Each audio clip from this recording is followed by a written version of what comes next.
News room live തുടരുകയാണ്. Electronic voting യന്ത്രത്തിൽ കൃത്രിമം നടത്തിയെന്ന US ഹാക്കറുടെ വെളിപ്പെടുത്തലിൽ രാഷ്ട്രീയ വിവാദം മുറുകുകയാണ്. വെളിപ്പെടുത്തൽ ഗുരുതരമെന്നും അന്വേഷണം വേണമെന്നും കോൺഗ്രസ് വക്താവ് മനു അഭിഷേക് സിംഗ്വി ആവശ്യപ്പെട്ടു. ഗോപിനാഥ് മുണ്ടയുടെ മരണത്തിൽ ജുഡീഷ്യൽ അന്വേഷണം വേണമെന്ന ആവശ്യവുമായി NCPയും രംഗത്തു വന്നു. വാർത്താസമ്മേളനത്തിൽ കപിൽ സിബൽ പങ്കെടുത്തത് ദുരൂഹമാണെന്ന് BJP ആരോപിക്കുന്നു.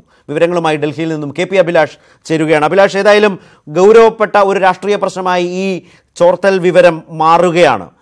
ആ നിലയിൽ എന്താണ് പ്രധാനമായും കോൺഗ്രസ് ഇക്കാര്യത്തിൽ ഉന്നയിക്കുന്നത്? ഇലക്ട്രോണിക് വോട്ടിംഗ് യന്ത്രത്തിൽ കൃത്രിമം നടത്തിയെന്നാണ് US ഹാക്കറുടെ ആ വെളിപ്പെടുത്തൽ.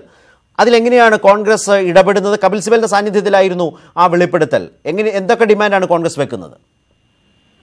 ശരത്ത്, ലോക്സഭാ തെരഞ്ഞെടുപ്പ് ആസന്നമായിരിക്കെയാണ് ഞെട്ടിക്കുന്ന വെളിപ്പെടുത്തലുമായി അമേരിക്കൻ ഹാക്കർ രംഗത്തെത്തിയത് എന്നതുകൊണ്ട് തന്നെ തീർച്ചയായും വരും ദിവസങ്ങളിലടക്കം ചൂടേറിയ വാദപ്രതിവാദങ്ങൾ ഈ വിഷയത്തിൽ നടക്കും. EVM അട്ടിമറിയുമായി ബന്ധപ്പെട്ട US ഹാക്കറുടെ വെളിപ്പെടുത്തൽ ഗുരുതരമാണ് എന്നാണ് ഇപ്പോൾ കോൺഗ്രസ് പ്രതികരിക്കുന്നത്. അതേസമയം അന്വേഷണം നടത്താതെ ആരോപണത്തെ പിന്തുണയ്ക്കാനോ തള്ളിക്കളയാനോ കഴിയില്ല എന്നും കോൺഗ്രസ് വക്താവ് മനു അഭിഷേക് സിംഗ്വി പറയുന്നു.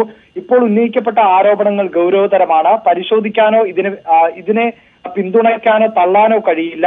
എന്നാൽ ഇക്കാര്യത്തിൽ കൃത്യമായ അന്വേഷണം അനിവാര്യമാണ്. അതിനുശേഷം മാത്രമാണ് കൃത്യമായ ഒരു പ്രതികരണത്തിലേക്ക് താൻ പോകുന്നുള്ളൂ എന്ന തരത്തിലാണ് മനു അഭിഷേക് സിംഗ്വി പ്രതികരിച്ചത്. അതേസമയം BJP ആകട്ടെ കപിൽ സിബലിന്റെ സാന്നിധ്യം ഈ വാർത്താ സമ്മേളനത്തിൽ, ലണ്ടനിൽ നടന്ന വാർത്താ സമ്മേളനത്തിൽ കപിൽ സിബൽ പങ്കെടുത്തത് ദുരൂഹമാണ് എന്ന് പറയുന്നു. റാഫേൽ ഉൾപ്പെടെയുള്ള അഴിമതി ആരോപണങ്ങൾ സർക്കാരിനെതിരെ ആയുധമാക്കുകയും അത് പരാജയപ്പെടുകയും ചെയ്ത പശ്ചാത്തലത്തിലാണ് പുതിയ കഥയുമായി എത്തിയിട്ടുള്ളത് എന്നാണ് അരുൺ ജെയ്റ്റ്ലി ഈ വിഷയത്തോട് പ്രതികരിച്ചത്. ലോക്സഭാ തെരഞ്ഞെടുപ്പ് അടുത്ത പശ്ചാത്തലത്തിൽ BJPക്കെതിരെ മറ്റായുധങ്ങൾ ലഭിക്കാത്ത സാഹചര്യത്തിലാണ് ഇങ്ങനെ ഒരു കള്ളക്കഥ മെനയുന്നത് എന്ന തരത്തിലുള്ള ആരോപണം BJP മറുപടിയായി നൽകുകയും ചെയ്യുന്നു. ഒപ്പം കപിൽ സിബൽ എന്തുകൊണ്ട് ഈ യോഗത്തിൽ പങ്കെടുത്തു എന്ന സംശയവും ഉന്നയിക്കുന്നു.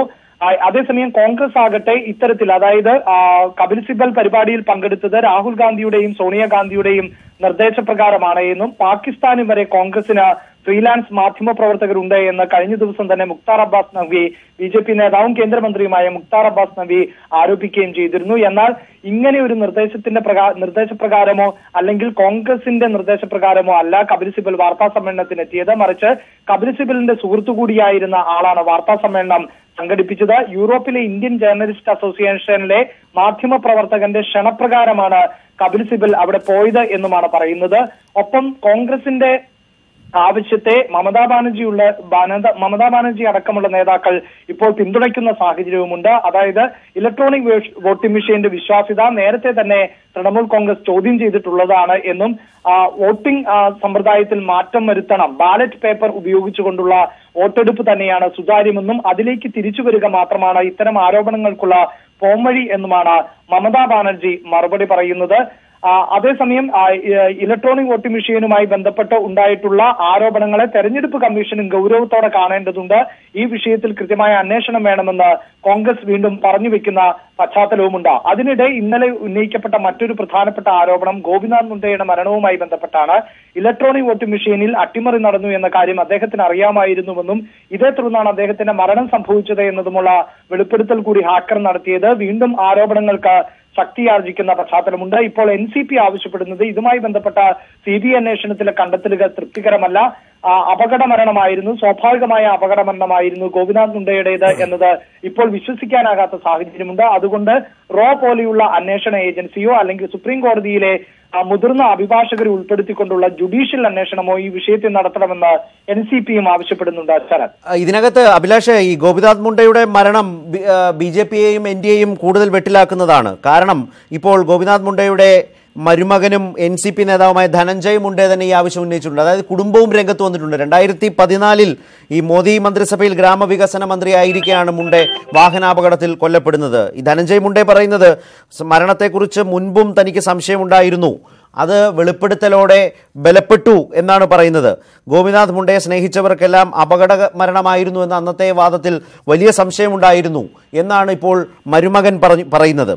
അപ്പോൾ ഇക്കാര്യത്തിൽ ഒരു അന്വേഷണാവശ്യം ഉയർന്നാൽ അത് തള്ളിക്കളയാൻ BJPക്കുമാവില്ലല്ലോ.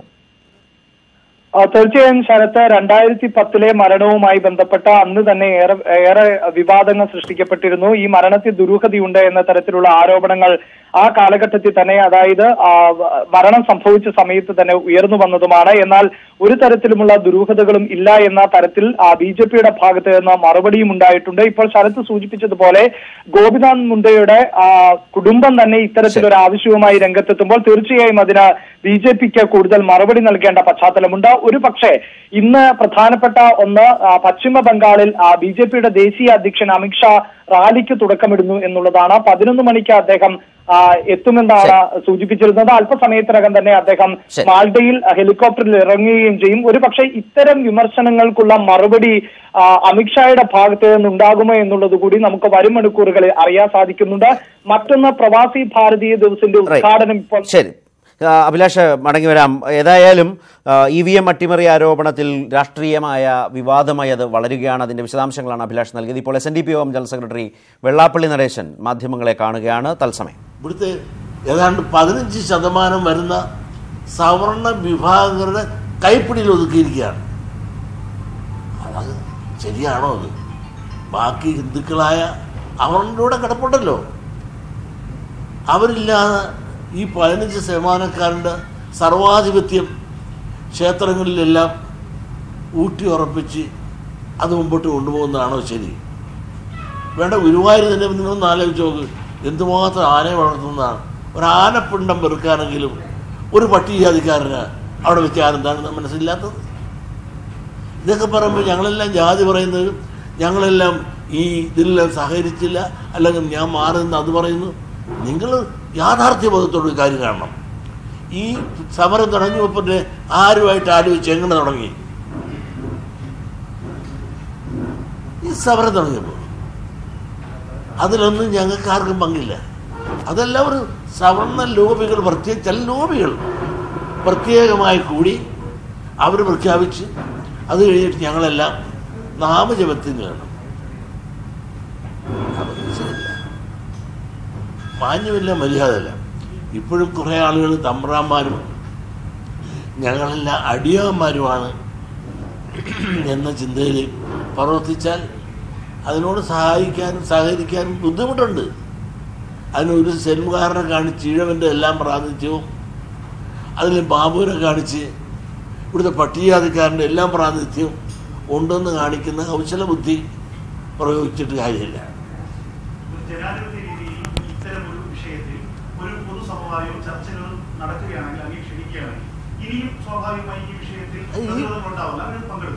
പിന്നെന്താ?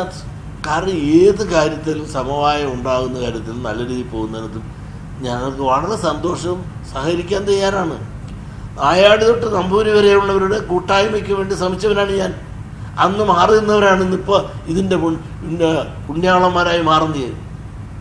ഇതിൻ്റെ എല്ലാ ഗുണങ്ങളും ഭോക്താക്കളാക്കി അതോടൊപ്പം തന്നെ അവരാണ് ഇതിൻ്റെ ഒത്താതാവായി മാറില്ലേ. ഇത്രയും കൊല്ലം നായാടി തൊട്ട് നമ്പൂരിയുള്ള കൂട്ടായ്മയ്ക്ക് വേണ്ടി അഹോരാത്രം പ്രവർത്തിച്ച ഒരു വിഭാഗമുണ്ട്. അതിന് ആദർശം പറഞ്ഞ് ഭാരവെച്ച് മാറി നിന്ന് ആളുകൾ ഇന്ന് ഇതിന് സമയത്ത് ചാടി ഇതിൻ്റെ ഗുണഭോക്താവായി മാറി ഒറ്റയ്ക്ക്. നിങ്ങൾ നല്ല ഹിന്ദു ആണെങ്കിൽ ഈ പറഞ്ഞ ഞങ്ങളെ കൂടെ കൂടി ആലോചിക്കേണ്ടതല്ലായിരുന്നോ? ഈ കാര്യത്തിൽ കൂടി ആലോചിക്കാതെ ഒറ്റയ്ക്ക് തീരുമാനം എടുത്തിട്ട് നിങ്ങളെല്ലാം നടപ്പിലാക്കിക്കോ എന്ന് പറയുന്നതാണോ മര്യാദയും മാന്യതയും? ശരിയല്ല. ആർക്കാണ് തീരുമാനത്തിൽ നിങ്ങൾക്കറിയല്ല. ഒരു രാജാവ്, ഒരു ചങ്ങനാശ്ശേരി, പിന്നെന്നാരാണ് തന്ത്രി, ഈ 3 പേരും കൂടെയല്ലേ തീരുമാനിച്ചത്. മാത്രമല്ല, നിങ്ങളൊന്ന് ആലോചിച്ചു, ഒരു മുഖ്യമന്ത്രി തന്ത്രിയെ വിളിച്ചപ്പോൾ എന്താ പറഞ്ഞത്? ചങ്ങനാശ്ശേരി ഒന്ന് ചോദിച്ചിട്ട് ഞാൻ വരാമെന്ന് പറഞ്ഞു. അവിടുന്ന് ചെല്ലണ്ടെന്ന് പറഞ്ഞ് പോയുമില്ല. അപ്പോൾ ഇതാരാണ് നയിച്ചത്? ഇതൊക്കെ ഒരു സത്യമല്ലേ? ഇപ്പോൾ ഇത് എപ്പോഴും ഈ പൊതുജനങ്ങളെ എല്ലാ കാലത്തും എന്നും മണ്ടന്മാരാക്കരുത്.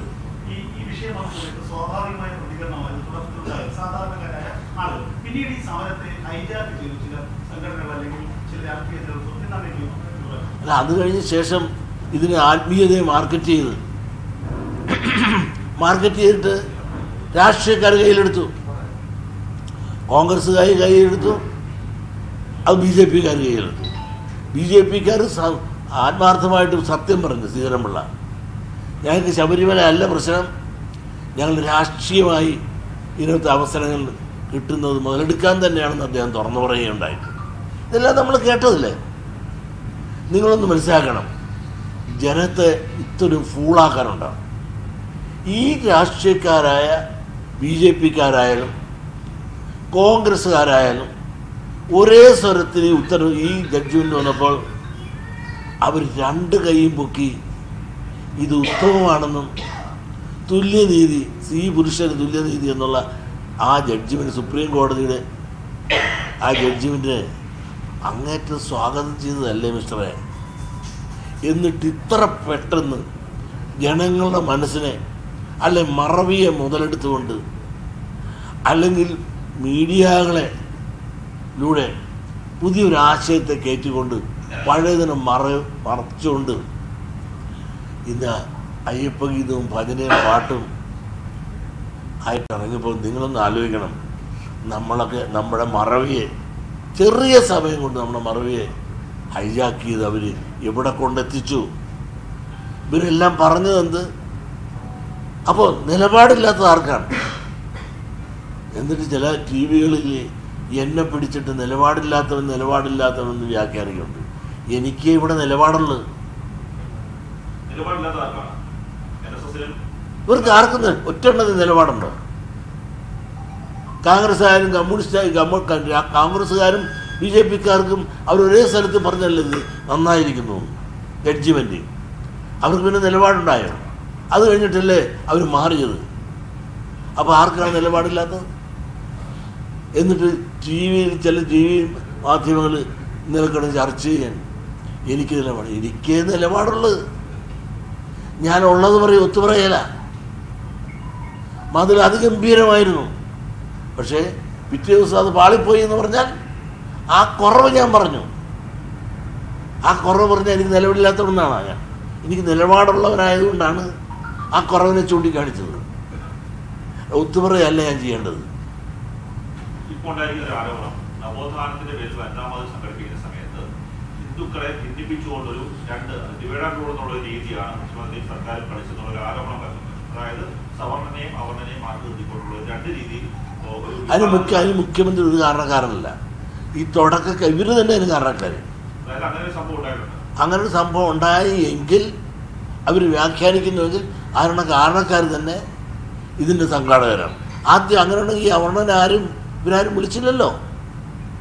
ഈ സമരവുമായി അയ്യപ്പനെയും നാമജപവുമായിട്ട് നടന്നപ്പോൾ ഈ പറഞ്ഞ അവർണന ആയ ആളുകളെ എല്ലാം വിളിച്ചവർ ആലോചിച്ചിട്ടാണ് തുടങ്ങിയത്. ഈ തുടങ്ങി 3 പേരെ കൊണ്ടല്ല തുടങ്ങിയത്. തുടങ്ങി അത് മാർക്കറ്റ് ചെയ്ത് നോക്കി ആത്മീയത, അപ്പോൾ ആളിക്കത്തി, അപ്പോൾ എല്ലാം ചേർന്നു. അത് പിന്നെ രാഷ്ട്രീയവൽക്കരിച്ചു. ഇതൊക്കെ ശരിയാണോ? ഈ പൊതുജനം എന്നും കഴുതുകയാണെന്ന് ആരും വിചാരിക്കരുത്. നിങ്ങളൊന്ന് ആലോചിക്കണം, കേരള ഗവൺമെൻറ്റിന് ഒരു അപജയവും പറ്റില്ല ഈ വിഷയത്തിൽ. കാരണം ഒരു സുപ്രീം കോടതി വിധി ഉണ്ടായാൽ അത് നടപ്പിലാക്കാനുള്ള ബാധ്യത ഈ ഗവൺമെൻറ്റല്ല, ഏത് ഗവൺമെൻറ്റാണെങ്കിലും വന്നാൽ അവർ ചെയ്യാൻ ബാധ്യസ്ഥരാണ്. ആ കടമ അവർ ചെയ്തു എന്ന് മാത്രമേ ഉള്ളൂ. ആ കടമ ചെയ്യുമ്പോൾ അത് ചെയ്തില്ല എന്ന് വരാവുന്നതാണ് സുപ്രീം കോടതിയുടെ ഉത്തരവ് ലംഘിച്ചു എന്നതിൻ്റെ പേരിൽ ഇവരെ പിന്നെ രണ്ടാമത് ഇവർ കോടതിയിൽ ഇന്ന് കമൻറ്റുണ്ടായി, പിന്നെ പിറ്റേ ദിവസം പ്രക്ഷോഭണം, ഇവർ രാജിവെക്കണമെന്ന് പറഞ്ഞായിരിക്കും. അപ്പോൾ അത് ഗവൺമെൻറ് കോടതി ഉത്തരവിനെ അംഗീകരിച്ചു. അതിൻ്റെ റിവിഷൻ കൊടുത്തു. ഇനി അടുത്ത വിധി വരികയാണെങ്കിൽ ആ വിധിയെങ്കിലും അംഗീകരിച്ച് നമുക്ക് ഈ സമാധാനം ഈ രാജ്യത്തുണ്ടായാൽ മതി. ഇനിയിപ്പോൾ അടുത്ത റിവിഷൻ പെറ്റീഷൻ അത് പലരും കൊടുത്തിട്ടുണ്ടല്ലോ. ആ വിധി ഭരണഘടനാ ബെഞ്ചിൽ നിന്നുണ്ടായാൽ ആ വിധി ശാശ്വതമാണെന്ന് കണക്കാക്കി ഇതിന് ഒരു പരിഹാരം ഉണ്ടാക്കി അയ്യപ്പന് വെറുതെ വിടും. ഇവിടെ മാറ്റങ്ങൾ ഒരുപാട് പണ്ടും ഉണ്ടായിട്ടുണ്ട്. ആ മാറ്റങ്ങൾ ജനങ്ങൾ ഉൾക്കൊള്ളുകയും ചെയ്തിട്ടുണ്ട്. ഇതിപ്പോൾ താക്കോലും ഭരണവും അമ്പലവും എല്ലാം ചില വിഭാഗങ്ങളുടെ കയ്യിലാണെന്ന് വരുത്തിക്കൊണ്ട് മുമ്പോട്ട് പോകുന്നത് അത് ശരിയാണോ? ഈ രാഷ്ട്രീയ കളി ആർക്കാണ് ചെയ്യുക?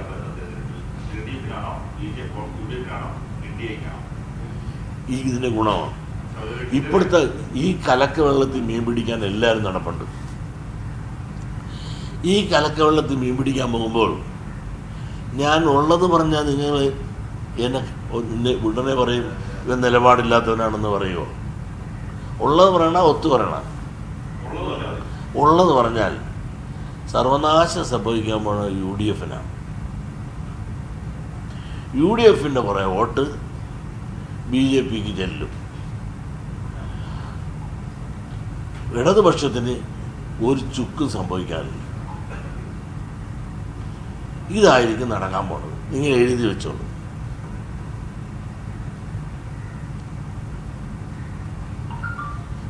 ഇതെല്ലാം ഇപ്പം ഈ കണ്ടതെല്ലാം കൊണ്ട് ഈ ആളെല്ലാം കയറി പുത്തരിക്കണ്ടം മൈതാനത്ത് ഒരു 25,000 ആൾ ചെന്നാൽ ഫുള്ളാണ്. ഞാൻ പലയിടത്തും സമ്മേളനം നടത്തിയിട്ടുള്ളതാണ്. എന്നിട്ട് 25,000 ഉണ്ടെങ്കിൽ ഞങ്ങൾ തന്നെയും പറഞ്ഞിട്ടുണ്ട് 3 ലക്ഷം ഉണ്ടെന്നൊക്കെ. ആ ആളുകളെല്ലാം പലതും നടത്തിയുള്ള അടവുന്നതൊക്കെ നമുക്കൊക്കെ അറിയാവുന്ന ഇഷ്ടംപോലെ ആളുണ്ടായിരുന്നു. അമ്മ എത്തുന്ന പാട്ടിൽ ആളെത്തുവപ്പാ. എന്തിനാണ് അമ്മയെ കൊണ്ടുവന്നത്? അമൃതാനന്ദമതി അമ്മ എത്തുന്ന പാട്ടിൽ ഭക്തരുണ്ട്. തിരുവനന്തപുരത്ത് തന്നെ മാത്രമുണ്ട്. എന്നെ പറഞ്ഞിട്ട് ഞാനും ചെല്ലാമെന്ന് വിചാരിച്ചതാണ്. അമൃതാനന്ദ ഭക്തയാണ് ഞാനും. എൻ്റെ ഭാര്യ ചെല്ലണമെന്ന് വിചാരിച്ചതാണ്. പക്ഷേ അന്ന് ഞങ്ങൾക്ക് രണ്ടുപേർക്കും ഫുൾ പരിപാടി ഉണ്ടായിരുന്നതുകൊണ്ടാണ് പോകാനൊക്കാതെ പോയത്. പക്ഷെ പോയിരുന്നെങ്കിൽ എൻ്റെ നിലപാട് ഭയങ്കര കുഴഞ്ഞു. കാരണം ഇങ്ങനെയുള്ള തുണിയിലാണ് വിളിച്ചിരിക്കുന്നതെന്നും ഞങ്ങൾക്കാർക്ക് മനസ്സിലായില്ലായിരുന്നു. ആ യോഗം എന്ന് പറയുന്നത് എന്തുമാണ്? ആ യോഗം എന്ന് പറഞ്ഞാൽ ഒരു രാഷ്ട്രീയത്തിൻ്റെ മറ്റൊരു മുഖമാണ് നമുക്കിവിടെ കാണാൻ സാധിച്ചത്. അങ്ങനെ ഒരു രാഷ്ട്രീയത്തിൻ്റെ മറ്റൊരു മുഖം മുതലെടുക്കാനുള്ള ആ ഒരു രീതിയിൽ ഞാൻ ചെല്ലുന്നത് ഭംഗിയല്ല, ശരിയല്ല. കോടതിയുടെ ഉത്തരവാണ് പ്രധാനം. പക്ഷേ ഇവിടെ നടന്നത് യുവതികളെ മധുരയിൽ പോയി സർക്കാർ പോലീസ് പ്രൊട്ടക്ഷനോടെ കൊണ്ടുവരുന്നു.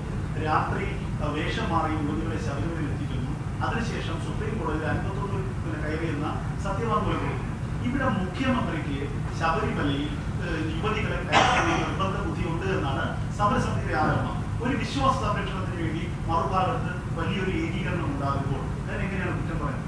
കാരണം ഇത് മുഖ്യമന്ത്രി ഇങ്ങനെ കൊണ്ടുവന്നുവെന്നും ഇങ്ങനെ ചെയ്തുവെന്നും ഒക്കെ ഒരു പ്രചരണമുണ്ട്. ശരിയെ തൊട്ട് എനിക്കറിയില്ലല്ലോ. ഇതെല്ലാം കേട്ട് കഴിയും മീഡിയയിലുള്ള പ്രചരണമല്ലേ, അല്ലാതെ നമുക്ക് ഉത്തമബോധ്യമുണ്ടോ? ഇല്ല. ഉത്തമബോധ്യം ഇല്ലാത്ത ഒരെണ്ണത്തിന് ഞാനെന്ത് മറുപടി പറയാനാണ്? പിന്നെ പെണ്ണിനെ ചെന്ന് അവിടുന്ന് കൊണ്ടുവന്ന് ഇതൊക്കെ ഒരു കഥകൾ ഒരുപാട് ഉണ്ടാക്കുന്നുണ്ട് ഓരോ ആളുകളും. ഈ കഥയുടെ അകത്ത് കഥയാണോ ശരിയാണോ എന്ന് നമുക്ക് ഒന്നും അറിയില്ല. മാത്രമല്ല വന്ന പെണ്ണുങ്ങൾ തന്നെ വീട്ടിൽ കയറാനൊക്കെ അത് അടിയും കൊണ്ട് പിന്നെ പുറത്ത് കിടക്കുന്നു. ഈ നശൂനങ്ങൾ എന്തിനാ നശിപ്പിക്കാൻ ഇങ്ങനെ കയറി വന്നൊന്നും നമുക്കൊന്നും മനസ്സിലാകില്ല. ശബരിമലയെ സംബന്ധിച്ചിടത്തോളം ഇത് ഒരു വിവാദ ഭൂമിയാക്കരുതെന്നാണ് നമ്മുടെ അപേക്ഷ. പിന്നെ ഇതിനെല്ലാം ഗവൺമെൻറ് തലയിലാണ് എല്ലാ ഗുണങ്ങൾ വരുന്നതെല്ലാം മറ്റുള്ളവർക്കും, ദോഷങ്ങൾ വരുന്നതെല്ലാം ഗവൺമെൻറ്റിൻ്റെ തലയിലും കെട്ടിവെക്കുന്ന ഒരു രീതിയായി മാറിപ്പോയി. പെണ്ണുങ്ങൾ കയറി വന്നാൽ അത് കുഴപ്പം. അവർ ലിസ്റ്റ് കൊടുത്തൽ തെറ്റുണ്ടെന്നുണ്ടെങ്കിൽ അത് ആരാണ് കൊടുത്ത അവരുടെ പേരിൽ കർക്കശമായ നടപടി ഗവൺമെൻറ് സ്വീകരിക്കണം. ഗവൺമെൻറ് എന്ന് പറഞ്ഞാൽ മുഖ്യമന്ത്രിയോ മന്ത്രിമാരോ അല്ല, ഇത് തയ്യാറാക്കുന്ന ഉദ്യോഗസ്ഥന്മാരാണ്. മാത്രമല്ല ഈ മതിൽ ഉണ്ടാക്കി പിറ്റേ ദിവസം ആ മതിലിന് അതിൻ്റെ പ്രസക്തിയും നഷ്ടപ്പെടാവുന്ന ഒരു സ്ത്രീകളെ കയറ്റുന്ന നടപടി ഉണ്ടായി എങ്കിൽ പിണറായി അത്ര മണ്ടനല്ല. പിണറായിയുടെ ബുദ്ധിക്ക് അത് നടക്കുകയില്ല, ചെയ്യാൻ അദ്ദേഹം സമ്മതിക്കുകയില്ല. വേറെ ഏതോ ആരോ അതിൽ നിന്ന് കളിച്ചിട്ടാണ് അത് നടന്നെന്ന് വിശ്വസിക്കുന്ന ഞാൻ. കാരണം പിണറായി ഒരു ചെത്തുകാരൻ്റെ മകനായി തന്നെ ജനിച്ച് ചെത്തുകാരന് ഇത്തരവും ബുദ്ധിയും ശക്തിയും ഉണ്ടായിട്ടാവുന്ന ആളാണ്. ആയതുകൊണ്ടാണ് അദ്ദേഹത്തിന് കേരള മുഖ്യമന്ത്രിയാകാനത്തത്. ആ മുഖ്യമന്ത്രിക്ക് ഈ തരം ഒരു മണ്ടത്തരം വരുമെന്ന് ഒരിക്കലും ഞാൻ വിചാരിക്കുന്നില്ല. അഥവാ കയറ്റണമെന്ന് അദ്ദേഹം വിചാരിച്ചെങ്കിൽ തന്നെയും 5-10 ദിവസം കഴിഞ്ഞിട്ട് വേണം കയറ്റാമെന്ന് ആലോചിക്കാമായിരുന്നു. അതുപോലെ കയറണമെന്ന് വിചാരിച്ചാൽ പോലീസിന് എന്തെല്ലാം പറഞ്ഞാൽ ഏത് അയ്യപ്പന്മാർ വന്നാലും കയറ്റാൻ ഗവൺമെൻറ് സാധിക്കല്ലേ? കയറ്റിയില്ലല്ലോ. അപ്പം ഇതൊക്കെ നേരല്ലേ. പക്ഷെ അതിൽ ചെറിയ പാളിച്ച എവിടെയൊക്കെ പറ്റിയിട്ടുണ്ട്. അംഗങ്ങളുടെ എണ്ണം കൊടുക്കുന്ന കാര്യത്തിലായാലും കയറിയവരെ, അതുപോലെ തന്നെ ആ മതിലിൻ്റെ പിറ്റേ ദിവസം സ്ത്രീ പ്രവേശനം സംബന്ധിച്ചായാലും ചെറിയ പാളിച്ചകൾ സംബന്ധിച്ചിട്ടുണ്ട്. അത് ഗവൺമെൻറ് ലെവലിൽ ഇവിടെ ആരായിട്ട് വന്ന പാളിച്ചയാണെന്നും അത് സംബന്ധിച്ചിടത്തോളം ഗവൺമെൻറ്റിൻ്റെ ഇമേജിന് അല്പം കുറവ് സംഭവിച്ചിട്ടുണ്ട് എന്നുള്ള സത്യം തന്നെയാണ്. അത് ഗവൺമെൻറ് പരിശോധിക്കേണ്ടതാണെന്നാണ് എൻ്റെ അഭിപ്രായം. നിലപാട് സംബന്ധിച്ച് കഴിഞ്ഞ ദിവസങ്ങളിലൊക്കെ അഭിപ്രായവും ആരോപണം വന്ന സാഹചര്യത്തിൽ ശബരിമലയിൽ യുവതി പ്രവേശനത്തിന് അങ്ങയുടെ നിലപാട് ഒന്നുകൂടി എന്താണ്? എൻ്റെ അഭിപ്രായം ആദ്യം ഒന്ന് പറഞ്ഞു. അതായത് നമുക്ക് യുവതികളാരും 10 വയസ്സിനും 50 വയസ്സിനും ഇടയിലുള്ള യുവതികളാരും അവിടെ പ്രവേശിക്കുകയില്ല എന്ന് ഞാൻ വിശ്വസിക്കുന്നു. എന്നാൽ അതിൻ്റെ പേരും പറഞ്ഞുകൊണ്ട് കലഹത്തിന് സമുദായത്തിൻ്റെ ആളുകളാരും ഇറങ്ങരുതേ എന്നാണ് എൻ്റെ അപേക്ഷ. കാരണം ഇറങ്ങിയിട്ട് നമുക്കൊരു പ്രയോജനമില്ല. ഈ അമ്പലത്തിൻ്റെ എല്ലാം ഗുണഭോക്താക്കളായി മറ്റുള്ളവർ നിൽക്കുന്നു. നമ്മൾ ഉന്നയിച്ചിട്ടുള്ള പ്രശ്നങ്ങൾക്ക് ഒരു ചർച്ചയില്ല. ഇനി യുവതീ പ്രവേശനം പറഞ്ഞ് നമ്മൾ പുറകെ നടന്ന് നാമജാപന്തിക്കാരുടെയും കീജവിളിക്കാരുടെയും പുറകെ കൂടി പോയി അടിമേടിച്ച് ജയിലിൽ പോകണം മുഴുവൻ നമ്മളായിരിക്കും. തിരിഞ്ഞു നോക്കാൻ ആരും ഉണ്ടാകില്ല. അതുകൊണ്ട് തന്നെ ഇതിൻ്റെ പിൻബലം കൊടുത്തുകൊണ്ട് പോകുന്ന കാര്യത്തിൽ സംഘടനാപരമായിട്ട് ഞങ്ങളെതിരാണ്. കാരണം അതിനേക്കാൾ മുമ്പ് ചർച്ച ചെയ്യേണ്ട പല കാര്യങ്ങളില്ലേ വിഷയം. ഞങ്ങൾക്കിന്നും പ്രവേശനം ഉണ്ടോ അതിനകത്ത്? ഈ വേണ്ട, ഈ കൊല്ലത്ത് പോലും വിളക്കെടുപ്പിക്കാത്ത അമ്പലമില്ലേ? ഇതൊന്നും അവർക്ക് ഉത്തരവില്ലേ പറയാൻ? ഈഴവനും പിന്നോക്കക്കാരനും വിളക്കെടുപ്പിക്കാത്ത തിരുവിതാംകൂർ ദേവസ്വം ബോർഡിൻ്റെ അമ്പലം കൊല്ലത്തുണ്ട്. അതോടൊപ്പം തന്നെ നിങ്ങളൊന്ന് ആലോചിച്ച് നോക്കും, ഈ ഗവൺമെൻറ് നിയമിച്ച ശാന്തി നിയമനം ഉത്തരവായിട്ട് ചെന്നിട്ട് ബ്രാഹ്മണൻ മതിയാക്ക് ശാന്തിയായിട്ട് പോടാന്ന് പറഞ്ഞ് അടിച്ചിറക്കി വിട്ടില്ലേ 3 ശാന്തിമാരാ എറണാകുളത്ത്. അപ്പോൾ ഇപ്പോഴും ചാതുർവർണ്ണം നിലനിൽക്കുന്ന മിശ്രേ. ഈ കാണുമ്പോഴുള്ള ഈ പോളിസികൾ ഉള്ളിൽ ഞങ്ങളെ ഉൾക്കൊള്ളുവാനുള്ള മനസ്ഥിതി ഇപ്പോഴും അവർക്കില്ല. വെറും ദുരിതാനുഷ്ഠാലിംഗനം ആയി മാറുന്നു. അത് നോക്കിക്കണ്ട് നിന്നില്ലെങ്കിൽ ഈ ആലിംഗനത്തിൽ തകർന്ന് തരിപ്പണമായി പോകുന്നത് ഞങ്ങളാണ്. നോക്കിക്കണ്ട് നിൽക്കേണ്ടതുണ്ട്. ഇവരെങ്ങനെ വിശ്വസിക്കും? അനുഭവമാണ് പറഞ്ഞത്. എത്ര നാളുകളായി ഞങ്ങൾ കിടന്ന് കരയുന്നു. തിരുവിതാംകൂർ ദേവസ്വത്തിൽ ഞങ്ങൾക്ക് പരിഗണന. ഒരു ഓഫീസർ പോസ്റ്റ് നോക്കിയാൽ പോലും ഇല്ലല്ലോ, തലമാറ്റം പോലും. എന്തുകൊണ്ട് ഇല്ലാതെ പോയി? ഇത് ചിലരെല്ലാം സ്വകാര്യ സ്വത്തായിട്ട് കണക്കാക്കി വെച്ചുകൊണ്ടിരിക്കുകയല്ലേ രാജാവിൻ്റെ ഈ താക്കോല്. എന്ത് കീഴ്വഴക്കങ്ങൾ! എത്ര കീഴ്വഴക്കം മാറി മാഷത്. അങ്ങനെയാണെങ്കിൽ എത്ര കീഴ്വഴക്കം ഇവർ മാറ്റി ചീരപ്പറഞ്ചാർക്കായി. മുഖമ്മേലുള്ള എൻ്റെ അടുത്തുള്ള ചീരപ്പറഞ്ചാർക്കാർക്കായിരുന്നു അമ്പലത്തിലെ വഴിപാട്, വെടിവെപ്പ് വഴിപാട്. അത് കൊടുക്കാൻ കാര്യം അയ്യപ്പ ഭഗവാൻ കളരിപ്പയറ്റ് വന്ന് പഠിച്ചത് ചീരപ്പഞ്ചറ എന്നാണ് സങ്കല്പം. ഇന്നും ആ കളരിയും പയറ്റും സ്ഥലങ്ങളും അവിടെ ഉണ്ട് താനും. അതിനു വേണ്ടി പ്രത്യേകമായ ഒരു അവകാശം കൊടുത്താണ്. ആ അവകാശം തട്ടിക്കളഞ്ഞല്ല, ആരും ചോദിക്കാനില്ല. മലയാളിമാരെല്ലാം അവിടെ മകരജ്യോതി കാണിച്ചിട്ടുണ്ടെന്നത് അതെവിടെ പോയി? അപ്പോൾ അവർക്ക് സൗകര്യമുള്ള പലതും ഉറപ്പിച്ച് കൂടുതൽ എടുക്കുകയും മറ്റുള്ളവരുടെ പലതും തട്ടിക്കളയുകയും ചെയ്ത ഒരവസ്ഥ എങ്ങനെ ചോദിക്കാനൊക്കെ? അവിടെയെല്ലാം ഒരു സവർണ ആധിപത്യം എന്ന് തന്നെ വ്യക്തമായി ഞാൻ പറയുന്നു. ക്ഷേത്രങ്ങളിലെല്ലാം നടക്കുന്നു. ശബരിമലയിൽ ശാന്തിയാകണമെങ്കിൽ മലയാള ബ്രാഹ്മണരായിരിക്കണം എന്ന് നോട്ടിഫിക്കേഷൻ കൊടുത്തുകൊണ്ട് ആണ് ശാന്തി നിയമത്തിന് അപേക്ഷ ക്ഷണിക്കുന്നത്. ഇതൊക്കെ എന്ത് ന്യായമിഷ്ടം? ഇതൊക്കെ കണ്ടിട്ട് അവരുടെ കൂടെ ഞങ്ങൾ പോകണമെന്ന് പറഞ്ഞാൽ ആ പോക്കിനകത്ത് എന്തർത്ഥം? ഞങ്ങളുടെ ആളും ബലവും അർത്ഥവും മുടക്കി പോയാൽ ഞങ്ങൾക്ക് കിട്ടുന്നത് എന്താണ്? അവരുടെ സർവാധിപത്യത്തിന് പിന്നീട് കുടപിടിക്കുകയല്ലേ ഞങ്ങൾ ചെയ്യുന്നത്. അങ്ങനെ ഒരു സർവാധിപത്യത്തിന് കുടപിടിക്കേണ്ട കാര്യമെന്ത്? അതല്ലെങ്കിൽ ഈ പ്രശ്നങ്ങൾക്ക് പരിഹാരം ആദ്യം ഉണ്ടാക്കുന്നത്, എന്നിട്ട് നമുക്ക് കൂടാം. അതല്ലേ ഇത് ശരി?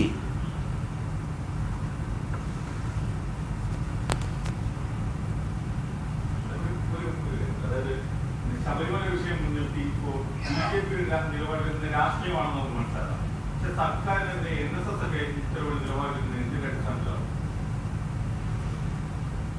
NSS എന്ത് നിലപാടെടുത്തു?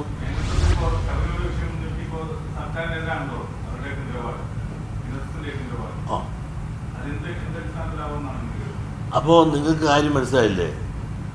BJPയുടെ നിലപാടെന്താണ്? സർക്കാർ എതിരല്ലേ? NSSന്റെ പിന്നെ അണികളെല്ലാം BJP മൈൻഡഡ് ആണെന്ന് വളരെ വ്യക്തമല്ലേ? അപ്പോൾ ആ നിലപാടിലേക്ക് പോയി. അതുകൊണ്ട് NSS പണ്ടും സമദൂരം പറയുമെങ്കിലും അതിനകത്തൊരു ദൂരം അവർക്ക് ഉണ്ടായിരുന്നു, അതെല്ലാവർക്കും അറിയാം. പക്ഷേ എല്ലാ ദൂരവും മാറ്റി ഇപ്പോൾ ഒരു ദൂരം എടുത്ത സമയം ഇപ്പോൾ മാത്രമാണ്. അപ്പോൾ അവരുടെ യഥാർത്ഥ രൂപം ഇപ്പോൾ ജനത്തിന് മനസ്സിലായി. ഇതിനു മുമ്പ് എല്ലാം തന്നെ ഓരോ കാലങ്ങളിൽ അവർ വരുന്ന ഓരോ ഗവൺമെൻറ്റിൻ്റെ സമദൂരം പറഞ്ഞ് അവരുള്ള കാര്യങ്ങൾ ഒത്തുനിന്ന് കാര്യം നേടി. ശരിയായ ദൂരം ഇപ്പോൾ അവർ കാണിച്ചു, അതാണ് നേടി. ഇത് നേരത്തെ മനസ്സിലാക്കുവാൻ ഇവിടുത്തെ ഒരു ഗവൺമെൻറ് സാധിക്കാതെ പോയെങ്കിൽ അത് അവരുടെ കുറ്റം.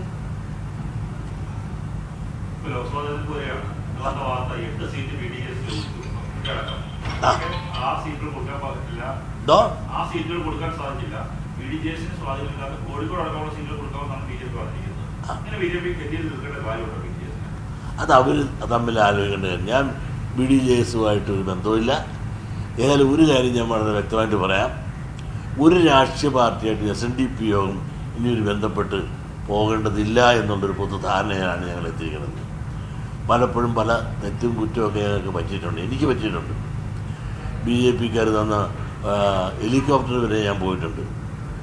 അപ്പോൾ ഇനി അങ്ങനെ ഒന്നും ഒരു സംഘടന SNDP യോഗം ഒരു രാഷ്ട്രീയ കക്ഷികളോടും BJPയോടും വിരോധം വേണ്ട, കോൺഗ്രസിനോടും മമത വേണ്ട, അതോടൊപ്പം കമ്മ്യൂണിസ്റ്റ് പാർട്ടിയോടും വിരോധം വേണ്ട, എല്ലാവരോടും നമുക്ക് ഒരു പ്രത്യേക മമതയോ വിദ്വേഷമോ പുലർത്താതെ നമുക്കെല്ലാം SNDP യോഗത്തിനത് എല്ലാ രാഷ്ട്രീയ പാർട്ടിയുണ്ട്.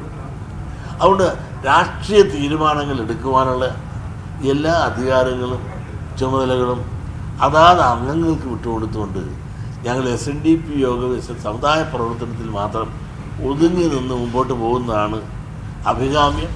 അതോടൊപ്പം തന്നെ ഈ രാജ്യത്ത് നല്ല നല്ല കാര്യങ്ങൾ ആരെങ്കിലും പറയുന്നു, ഏത് രാഷ്ട്രീയക്കാർ പറയുന്നു, അവരോട് ചേർന്ന് നിന്ന് പ്രവർത്തിക്കുന്നതായിരിക്കും നല്ലതെന്നാണ് ഞങ്ങളുടെ എല്ലാവരും പൊതു ധാരണ.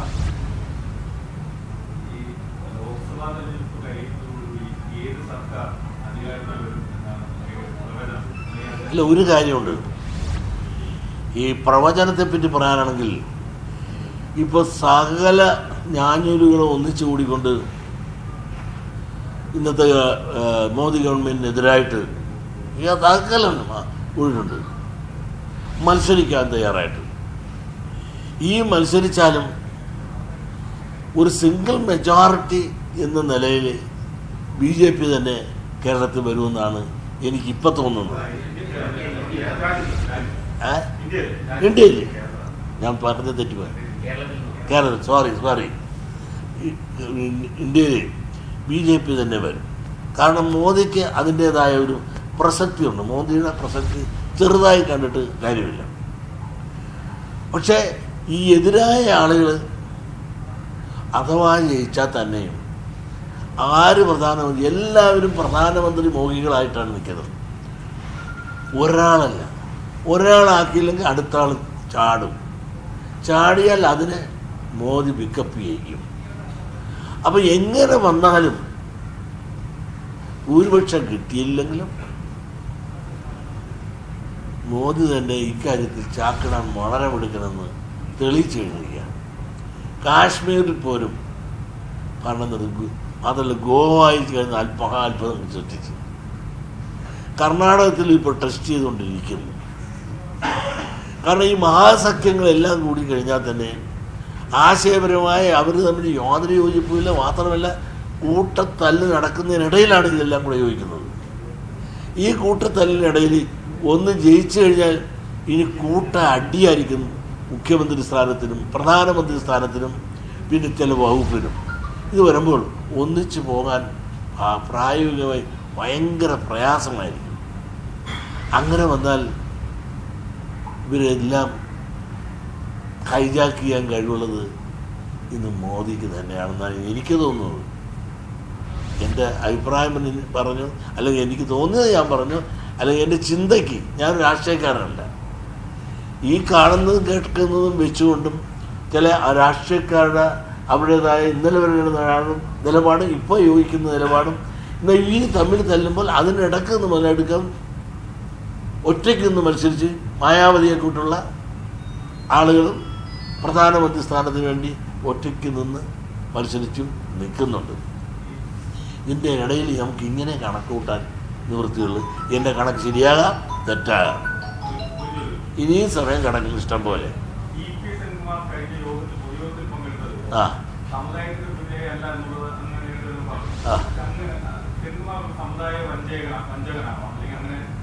എന്ന് ഞാൻ പറയുന്നില്ല. അദ്ദേഹം അങ്ങനെ പോയൊരു പ്രസ്താവന നടത്തിയതിൻ്റെ ഔചിത്യം എന്താണെന്ന് മനസ്സിലായില്ല. പ്രസ്താവന നടത്താമായിരുന്നു. അതിന് സുകുമാരൻ നായർക്ക് 2 സല്യൂട്ട്, ഡബിൾ സല്യൂട്ടും സുകുമാരൻ നായർ ആ വേദിയിൽ അഭിനന്ദിച്ചുള്ള പ്രസംഗം നടത്തിയത് ഇതിൻ്റെ ആവേശം എന്താണെന്ന് എനിക്ക് മനസ്സിലാകുന്നില്ല.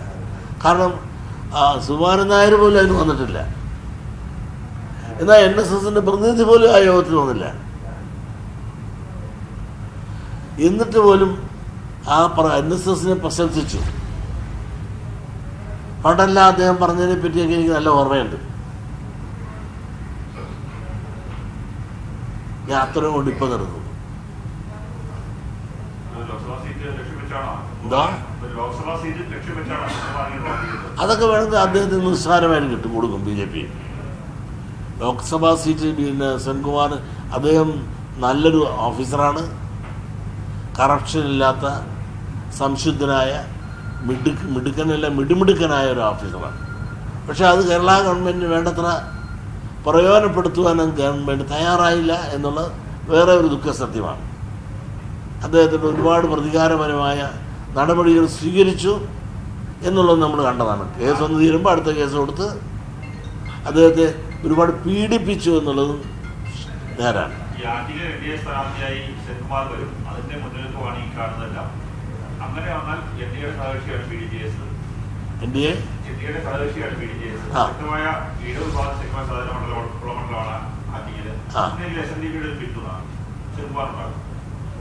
ഒരു കാരണവശാലും ഞാൻ മുമ്പ് പറഞ്ഞല്ല, ഒരു പാർട്ടിക്കും ഒരു പിന്തുണയും SNDP യോഗം ഇത്തവണ കൊടുക്കാൻ തയ്യാറാകില്ല.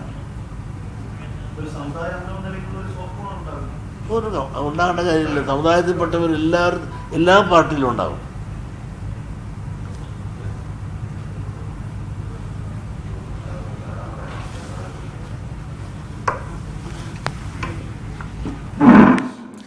SNDP യോഗം ജനറൽ സെക്രട്ടറി വെള്ളാപ്പള്ളി നടേശനാണ് വളരെ ദീർഘമായി ഇപ്പോൾ മാധ്യമ പ്രവർത്തകരെ കണ്ടത്.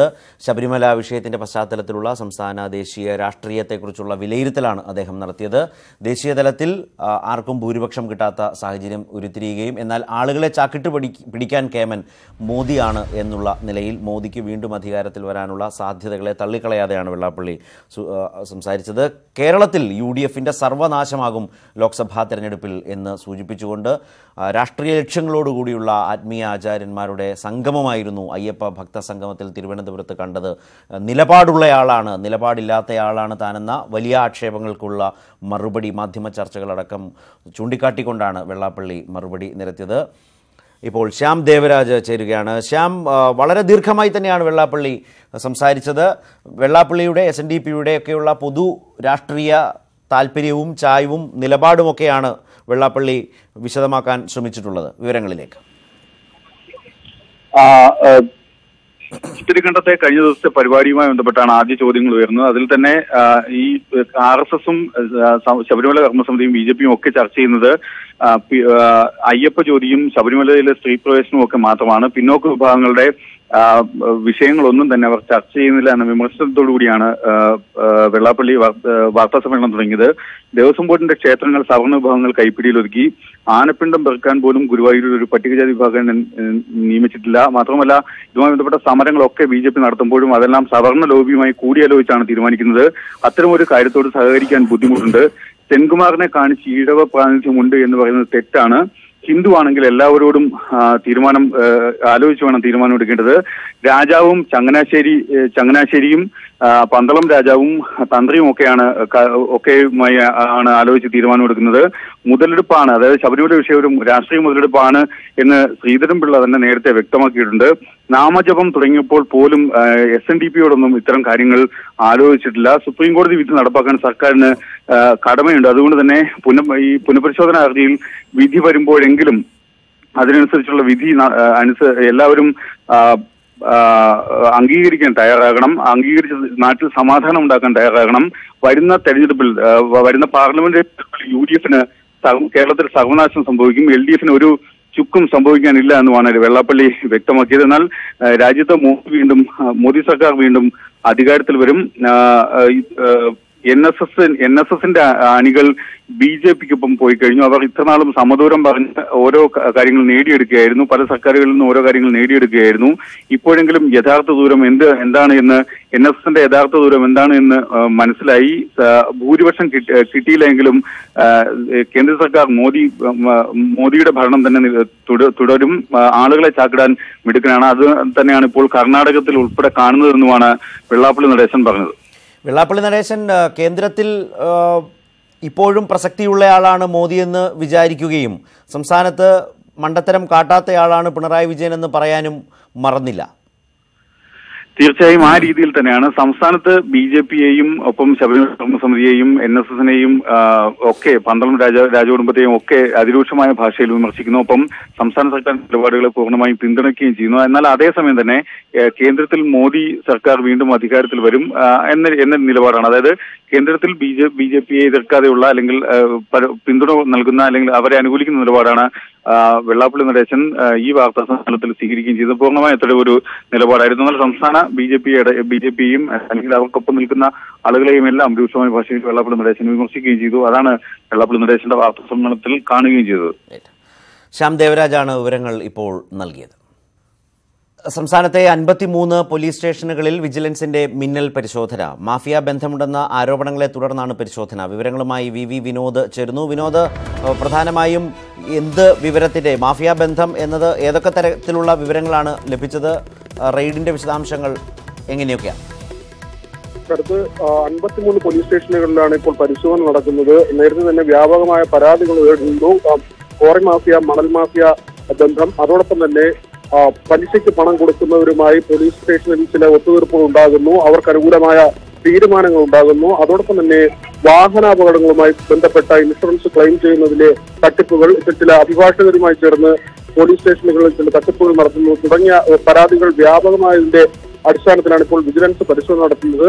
വിജിലൻസ് ഡയറക്ടർക്ക് തന്നെ നേരിട്ട് നിരവധി പരാതികൾ ലഭിച്ചിരുന്നു. ഇതിന്റെ അടിസ്ഥാനത്തിൽ ഡയറക്ടർ നേരിട്ട് അന്വേഷണത്തിന് മുന്നൽ പരിശോധനയ്ക്ക് ഉത്തരവിടുകയായിരുന്നു. ഇപ്പോൾ ഏതാണ്ട് 53 പോലീസ് സ്റ്റേഷനുകളിലാണ് ആദ്യം പരിശോധന നടന്നതെങ്കിലും ഇപ്പോൾ സംസ്ഥാനത്തെ ഒട്ടുമുക്കാൽ പോലീസ് സ്റ്റേഷനുകളിലേക്കും വിജിലൻസ് സംഘം പരിശോധനയ്ക്ക് എത്തിയിട്ടുണ്ട് എന്ന വിവരമാണ് നമുക്ക് ലഭിക്കുന്നത്. രാവിലെ 10:30 മണിയോടുകൂടിയാണ് ഈ പരിശോധന ആരംഭിച്ചത്. തിരുവനന്തപുരത്ത് പൂജപ്പുര സ്റ്റേഷൻ ഉൾപ്പെടെ ഇപ്പോഴും പരിശോധന പുരോഗമിക്കുന്നുണ്ട്.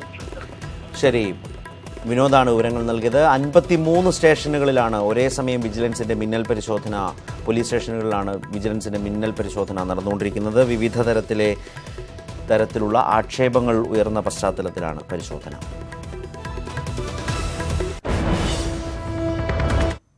വരുമാനം കുറഞ്ഞതിനാൽ ബജറ്റിൽ സംസ്ഥാന സർക്കാർ പ്രത്യേക പരിഗണന നൽകുമെന്നാണ് പ്രതീക്ഷയെന്ന് Devaswom board president A. Padmakumar. വരുമാനം കുറഞ്ഞത് ജീവനക്കാരുടെ ശമ്പള വിതരണത്തെ ബാധിക്കില്ല.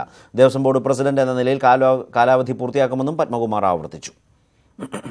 ഈ ബഡ്ജറ്റ് വരുമ്പോൾ എനിക്ക് നല്ല ഉറപ്പുണ്ട്, നല്ല നിലയ്ക്കുള്ള സഹായം തിരുവിതാംകൂർ ദേവസ്വം ബോർഡിന് ഗവൺമെൻറ്റിൻ്റെ ഭാഗത്തു നിന്നുണ്ടാവും. ദേവസ്വം ബോർഡിനെ സംബന്ധിച്ച് ഈ ക്ഷേത്രങ്ങൾക്കോ ജീവനക്കാർക്കോ പെൻഷൻകാർക്കോ ഒരു കുഴപ്പവും ഉണ്ടാവത്തില്ല എന്നുള്ളതിൻ്റെ ഗ്യാരണ്ടി കേരളത്തിലെ ഗവൺമെൻറ്റാണ്.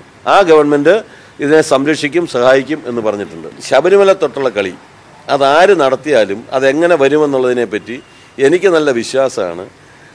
കാരണം ഇപ്പോൾ കാണിക്ക് അയ്യപ്പനിടരുതെന്ന് പറഞ്ഞവർ തന്നെ പൈസ ചോദിച്ച് നടപ്പ് തുടങ്ങിയല്ലോ, തീർന്നിട്ടില്ല, തുടങ്ങിയിട്ടേ ഉള്ളൂ. സ്വപ്നം കാണാനും ശ്വാസം വലിക്കാനും ഇതുവരെ ടാക്സ് ഏർപ്പെടുത്തിയിട്ടില്ലാത്തത് കൊണ്ട് എത്ര വേണമെങ്കിൽ ശ്വാസം വലിക്കാം, എത്ര വേണമെങ്കിൽ സ്വപ്നം കാണാം. അപ്പോൾ അതുകൊണ്ട് സ്വപ്നം കാണുന്നവരൊക്കെ കണ്ടോട്ടെ, നമുക്ക് യാതൊരു വിരോധവും ഇല്ല. ഞാനിങ്ങനെ പതുക്കെ നവംബർ 14 വരെ പോകും. ശബരിമല തീർത്ഥാടന കാലം വിലയിരുത്താൻ ദേവസ്വം ബോർഡ് യോഗം തിരുവനന്തപുരത്ത്. വിവരങ്ങളുമായി ഉമേഷ് ബാലകൃഷ്ണൻ ചേരും. ഉമേഷ്, ദേവസ്വം ബോർഡ് യോഗം ആരംഭിച്ചിട്ടുണ്ടോ? യോഗം അല്പസമയത്തിനകം ആരംഭിക്കും. ഇപ്പോൾ ദേവസ്വം ബോർഡ് പ്രസിഡന്റ് എത്തിയ ശേഷം തിരികെ ഒരു ആവശ്യത്തിന് പോയി അദ്ദേഹം തിരിച്ചെത്തിയാൽ ഉടൻ യോഗം ആരംഭിക്കുമെന്നാണ് അറിയിച്ചിട്ടുള്ളത്.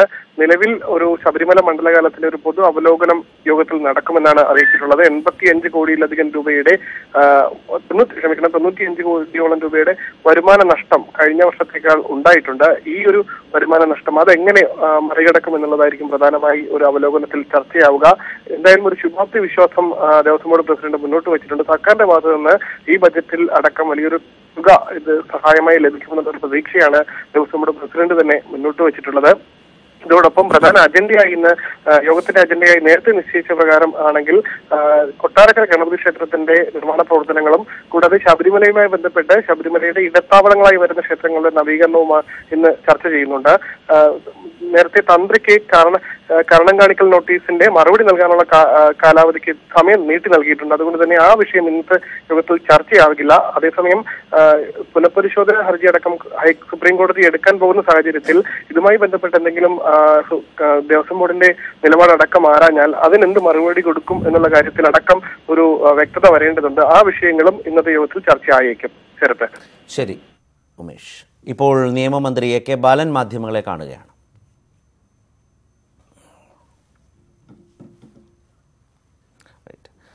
അതിലേക്ക് മടങ്ങി വരാം. നിലവിലെ സാഹചര്യത്തിൽ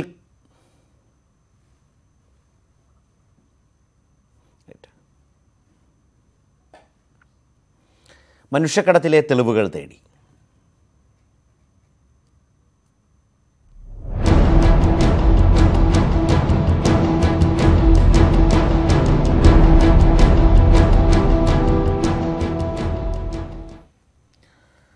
മുനമ്പം മനുഷ്യക്കടത്തിൽ അന്വേഷണം കൂടുതൽ ഊർജിതം. ഡൽഹിയിൽ പിടിയിലായ രവിയെ കൊച്ചിയിൽ എത്തിച്ചു. ഉന്നത പോലീസ് ഉദ്യോഗസ്ഥരുടെ നേതൃത്വത്തിലാണ് ചോദ്യം ചെയ്യൽ. അന്വേഷണ സംഘം നേരത്തെ കസ്റ്റഡിയിലെടുത്ത ബോട്ടുടമ അനിലിന്റെയും ഡൽഹി സ്വദേശി പ്രഭുവിന്റെയും അറസ്റ്റ് ഇനിയും രേഖപ്പെടുത്തിയിട്ടില്ല.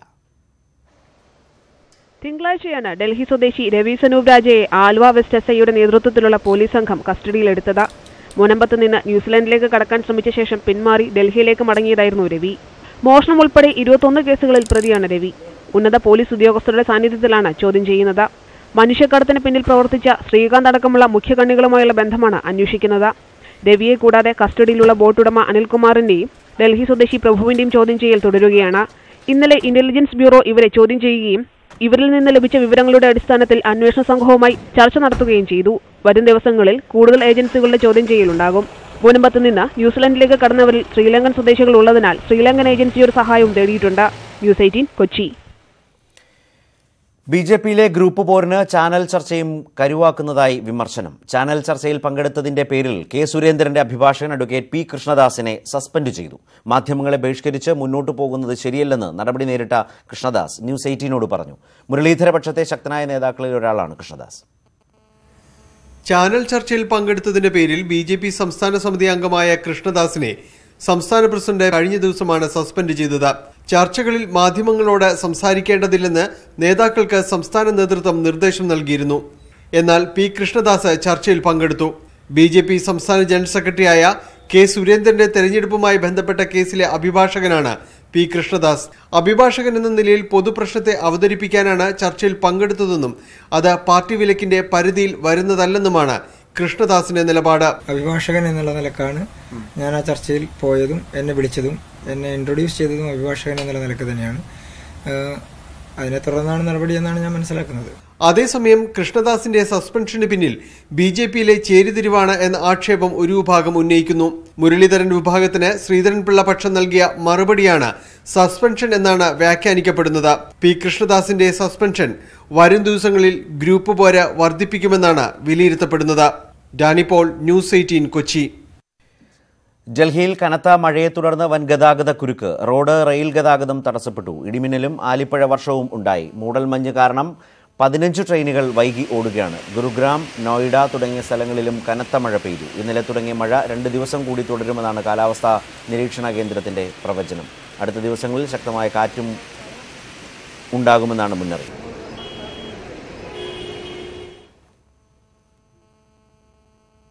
വിദ്യാർത്ഥികളുടെ ലഹരി ഉപയോഗത്തെക്കുറിച്ചറിയാൻ മൂത്രപരിശോധന നടത്താൻ കോളേജ് അധികൃതരുടെ തീരുമാനം. Kolenchery Malankara orthodox Syrian church medical college അധികൃതർ ഇതിനായി സർക്കുലർ ഇറക്കി. സർക്കുലറിന് വിദ്യാർത്ഥികളുടെയും രക്ഷിതാക്കളുടെയും പൂർണ്ണ പിന്തുണയുണ്ടെന്നും വിദ്യാർത്ഥികളിലെ ലഹരി ഉപയോഗം തടയുകയാണ് ലക്ഷ്യമെന്നും കോളേജ് അധികൃതർ പറയുന്നു. നിലവിലെ വിദ്യാർത്ഥികൾക്ക് പുറമെ പുതിയ അധ്യയന വർഷത്തിലെത്തുന്ന കുട്ടികളുടെയും ലഹരി ഉപയോഗത്തെക്കുറിച്ചറിയാൻ മൂത്രപരിശോധന നടത്താനാണ് തീരുമാനം.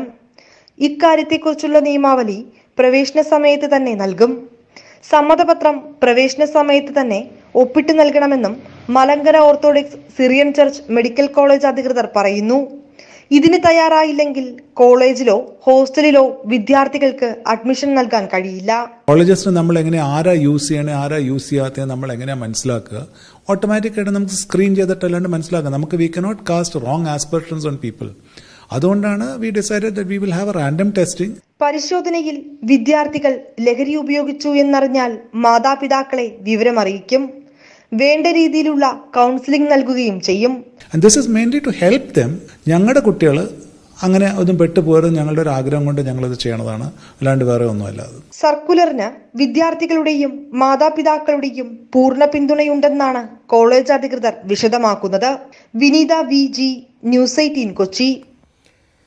നടിയെ ആക്രമിച്ച കേസിൽ സംസ്ഥാന സർക്കാർ സത്യവാങ്മൂലത്തിന് മറുപടി നൽകാൻ ഒരാഴ്ച കൂടി സമയം വേണമെന്ന് ദിലീപ്. നാളെ പരിഗണിക്കാനിരിക്കുന്ന കേസ് ഒരാഴ്ചത്തേക്ക് മാറ്റിവെക്കണമെന്നാവശ്യപ്പെട്ട് ദിലീപിന്റെ അഭിഭാഷക രഞ്ജിത റോത്തഗി സുപ്രീംകോടതിയിൽ അപേക്ഷ നൽകി. കേസ് നാളെ സുപ്രീംകോടതി പരിഗണിക്കും. ഫ്ളാറ്റ് തട്ടിപ്പിന് ഇരയായി കുടുംബങ്ങൾ.